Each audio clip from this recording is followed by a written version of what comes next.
তো সকলোকে good morning ঘৰৰ পৰা আৰু এতিয়া ডাইৰেক্ট কলেজত যাবৰ কাৰণে ওলালোঁ মানে আজিও আমাৰ কলেজত এক্সাম আছে সেইকাৰণে বাকী একো নাই আপোনালোকক যি হয় কেনেকুৱা হয় আপোনালোকক ভালকৈ দেখুৱাবলৈ চেষ্টা কৰিম বাছ আপোনালোকে ভিডিঅ'টো শেষলৈকে চাই থাকক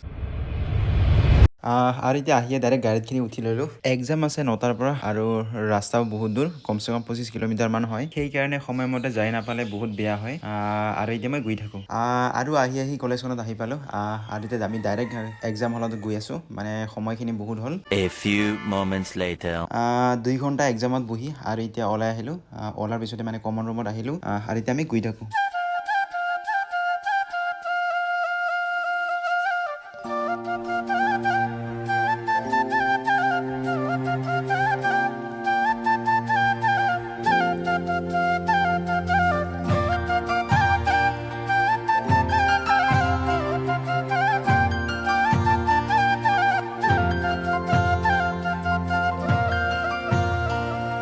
আৰু বাছৰ পৰা নামি ডাইৰেক্ট দোকানত আহি গ'লোঁ মানে অলপমান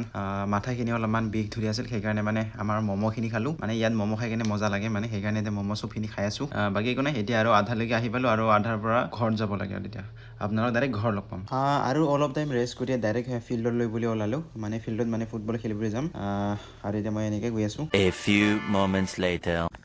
টকা চাৰি এতিয়া ফিল্ডৰ পৰা আহি কিনে মানে এতিয়া মানে দোকানৰ কাৰণে গৈ আছোঁ আৰু এইখন চাওক ৰাস্তা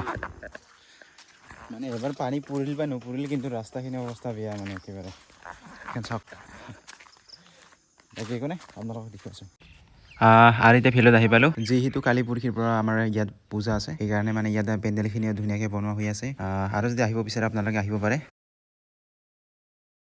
বাকী একো নাই মোৰ পূজাখিনি ইমান চোৱা নহ'ব যিহেতু মানে নেক্সট ৰাতিপুৱা দিনাখনে মোৰ এক্সাম আছে আৰু আপোনালোকক সকলোকে আহিব বুলি আশা কৰিলোঁ এইখিনি আছিল মোৰ আজিৰ ভিডিঅ'